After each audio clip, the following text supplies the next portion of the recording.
everyone, in this tutorial I'm going to be showing you how to paint a bald eagle in acrylics. Now, like with every painting, I start off with the background first. Now I'm using my airbrush for this and I'm just building up my values gradually. You can see here that I'm really making sure that everything maintains that soft look. Now if you're using an airbrush for that, the biggest tip is to hold that airbrush a little further away from your canvas. The closer you hold that airbrush, the harsher your marks or your paint strokes with that airbrush will be.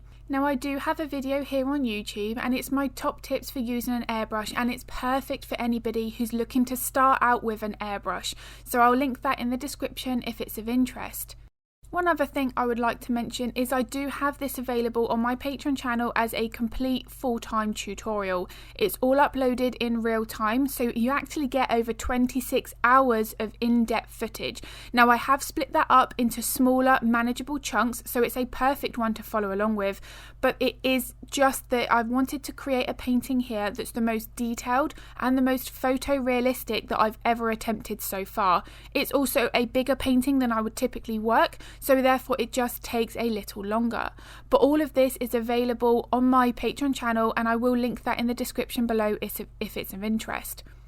One last thing as well, for my Patreon members, in that Patreon version, I do also show you on a separate canvas how you can do this background with traditional brushwork. I try to do this wherever possible so that any Patreon members who don't have an airbrush, they know that they can then still follow along to this using traditional brushwork.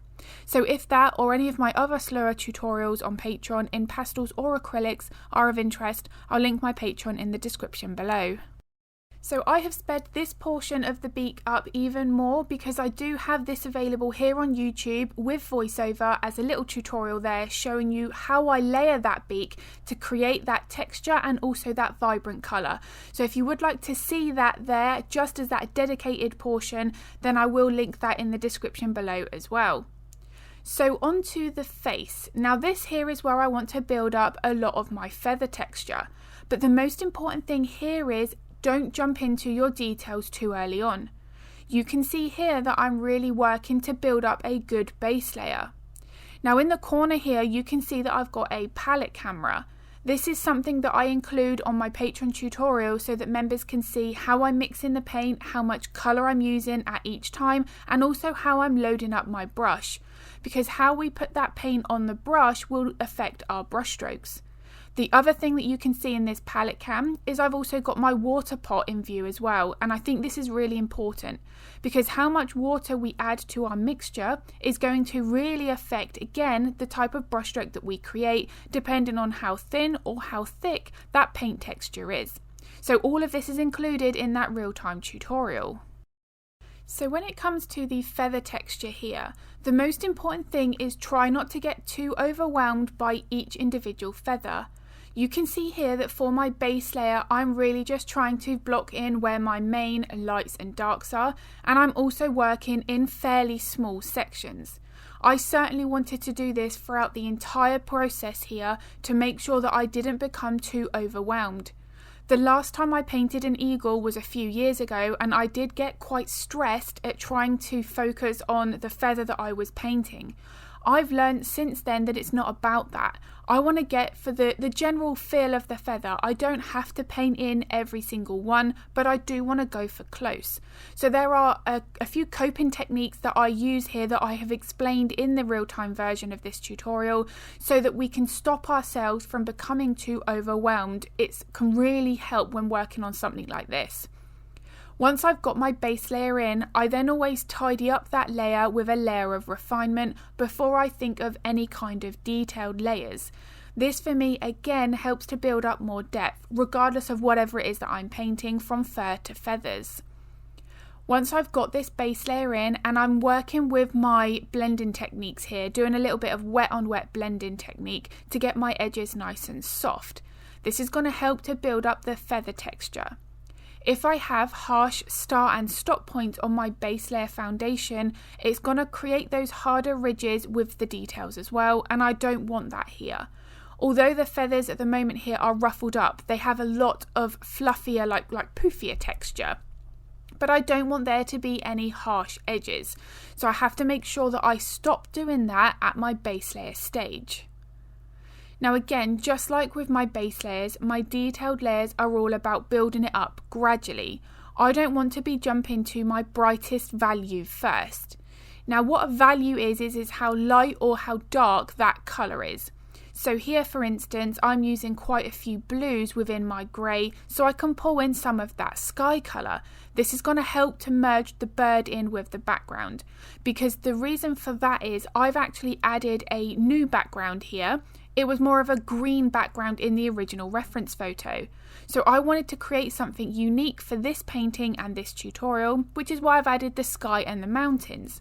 But because of that, I had to then make sure that I've dragged in some of the sky blue here into those feathers. In particular in the whiter feathers, because the white is a little bit more reflective. So once I've done that and I was happy, it was about 90% complete, I'm moving on to the body. Now again here, I'm working in small sections. That's really important. One thing that I've also done is I'm focusing on 2 or 3 feathers at one time. So even though I'm working on this smaller chunk, I've then really narrowed it down again. Just focus on your main sets of reference points early on. Now reference points is something that I talk about in all Patreon tutorials, and I do mention them here on YouTube. A reference point for me is something that I notice very early on in that reference photo. So as soon as I look at that photo on the one area that I'm painting, if I notice a specific feather, I will paint that in first. It's going to then be easier for us to follow that reference photo if I've got my main reference points in early on. So one thing that I focused on thoroughly from start to finish with the Patreon tutorial is the shape and position of the feathers. I wasn't really focused that every single feather had to be in exactly the same place as what was seen on the reference photo. As I've said, I was just going for close. However, I did want to make sure that I got the shape about right and that I got the size of the feathers right. It was the size that I was more focused on at this point. The reason being, the shape and size of the feathers is going to vary depending on the part of the body that they are on. So here, the feathers on the top of the wing are significantly bigger than the ones that I'm now currently painting on the side. I knew that this was going to impact the painting more than worrying about getting every single feather painted in. The next thing, other than the size, is that I wanted to make sure that the feather direction was accurate. So you can see that some of the feathers curve in different directions, and this is really important. The section that I'm currently working on is the elbow joint. So it's where we would be bending the forearm and then pulling it up to our shoulder. That there is where I want to capture the difference in the direction, because again, it's going over a different structure of the body. Just like fur, the feather direction is not going to be random, it's going to be there for a reason. So that is one of the most important elements on this that I wanted to get right. So once I've got my base foundation here, you can see that I'm just starting to map in the smaller feathers. And I showed a couple of different approaches on how to do this on that Patreon tutorial. You can go down with one base layer and then, as you just saw there, use a slightly lighter colour to block in the general shape. Or you can actually paint them in individually, which is what I'm currently doing here. There's no right or wrong answer, it's going to depend on each artist and the way that you prefer to work. So something else that I talk a lot on every single tutorial is the lighting, and this is the case when we work on fur or feathers, any element at all, even a landscape. The way that the light source is hitting that subject is so important. You don't want to be adding highlights in random places because you will be adjusting that light source and therefore it will not look as much like that reference photo. Now, something else to bear in mind when you are changing your background and adding something different, as I have with this project, is you do want to make sure that the background and your subject have the same light source. Otherwise, it becomes very apparent that you've used two separate images. However, because my background, as you can see in the finished painting here in the corner, was so far away and it was a general lighter background, it didn't really have a strong light source as such. I didn't have to worry about that so much. But if I was adding something like a background, like a forest background where you've got some tree trunks, The way that the highlights and the light source hits those tree trunks in one side or the other must follow that subject as well. You don't want to be adding two different light sources, because anybody who knows what they're looking at will notice then that you've used multiple images. The idea with something like this is you do want it to look like it was just taken as that original reference photo in one piece. So once I've got this wing about 80% complete, this is where I start to refine those final feather textures. I start to use a little bit more of my smaller brushes so that I can indicate at that edging of each feather. So before we move on to the body, if this tutorial and the tips and techniques that I've shared have been useful, I would really appreciate it if you could give it a thumbs up, because it makes a huge difference. And if you would like to get notified of all of the future content that I upload, then hit the subscribe and the bell button. Now, the one thing that you'll notice as I start to build up my layers here is that the feathers on the body now, they look ruffled up. So they're going to require a slightly different technique, the same approach, but I want to make sure that I am really now studying that feather direction. It's so important here. I want to make sure that they don't have particularly harsh edges, unlike some of the feathers on the top part of the body that did have some smoother surfaces. But with the feathers here, each feather does require some individual brush strokes, as you can see here. The texture does look considerably different compared to the wing, so I had to make sure that I got that right.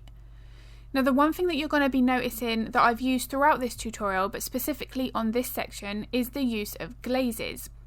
Now, glazes is something that I talk about in all tutorials because it's how I adjust my colour. Now, the wonderful thing about acrylics is we can work with those faster drying times to our advantage. We don't have to wait potentially a week or two between each layer to dry like you do with oils. So with this, I can put my lighter colours down as I am here, and then I can wait for that to dry and then apply a glaze over the top, as you've just seen, to get that colour to what I can see in that reference photo. This is actually a really good way of working with acrylics because you don't have to stress or focus on colour at the first few layers. I do know that colour selection and how to mix the exact colour that we see in the reference photo can be quite stressful for some artists, and I totally understand that, but it really doesn't have to be. When you're working with acrylics in this way with glazes, you can worry about the colour right at that last layer if you want to. You could even do a painting in black and white and then add the colour at that last layer, and it will look like you've used colour throughout. So use of glazes works really well, and you can just see how I've demonstrated that here. There are a few purples on the lower side here on the lower left corner compared to my warmer burnt umbers at the top part nearer the neck. I wanted to make sure that I've captured that variation in colour because it was going to help with this ruffled up appearance, especially on the main section of feather that I'm painting now. So the one thing that's really important with this type of element is you do want to be working from dark to light. I want to be making sure that I've got really good contrast. Now, what I mean by that is that your shadows are nice and dark and that your highlights eventually will be nice and bright. This is going to help to build up that fluffier, like ruffled up appearance of these chest feathers. So I do want to make sure that I've got that accurate. Now, regardless of whatever I'm painting, the contrast is what's going to make more of a difference than the exact colour. Now, of course, the colour is important, but I do find focusing on the contrast first, your lights and your darks, and then doing the colour makes all of the painting process far less stressful. So for painting these longer lines here and maintaining that fine brushwork is all in how we use a liner or a rigger brush. They're both the same brush, they're just called different names depending on where you buy them from. Now, I do have a video here on YouTube and I'm just sharing some top tips on how to use a liner brush for painting whiskers and long lines. So if that's of interest, I'll also link that in the description below as well.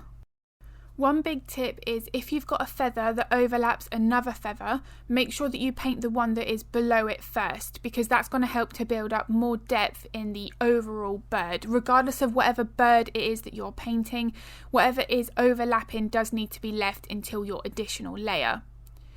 Now the one thing that I felt is this was a brand new painting day for me when I was finishing off the neck feathers, and I did feel that I created a little bit too much of a blue in the white. So at the beginning of the video I mentioned I wanted to drag in some of the sky colour, and I think because I had then now added the body in and it had all of those lovely burnt umber browns, that it was a little bit too blue, too much of a contrast, too much of a clash. So all I've done is put a glaze over the top with a washed out warmer grey, and then I'm now layering my final layer of detail over the top. This technique here and fixing mistakes just proves that you don't have to paint over the entire area and start again. So if you do find that, don't stress out too much. You can just use a glaze to adjust that colour. That area wasn't finished anyway, so I could then go back over the top, add those next layer of details, those final details that make a difference, and no one would have known that that first layer was more blue because I've used that one glaze. So I do hope the tips and techniques that I've shared here have been useful. As I've said, if it was, I would really appreciate it if you could give it a thumbs up because it makes a real difference. And if you are interested in painting along to this tutorial on Patreon, you get the reference photo, line art and full material list, so all the colours that I've used and the brushes. So it is a really good one. If you do want to challenge yourself, you want to learn a little bit more about how to paint feathers, this is a really good one to follow along to. I do also have a Patreon library on my website where you can see all of the tutorials before you join Patreon. Now the wonderful thing with Patreon is it's very flexible. You can stay for as long as you want or you can cancel at any time. And if you've got any art related questions, feel free to pop them in the comments below. I am more than happy to help. As always, thank you so much for watching, and I'm going to be uploading a video in another few days.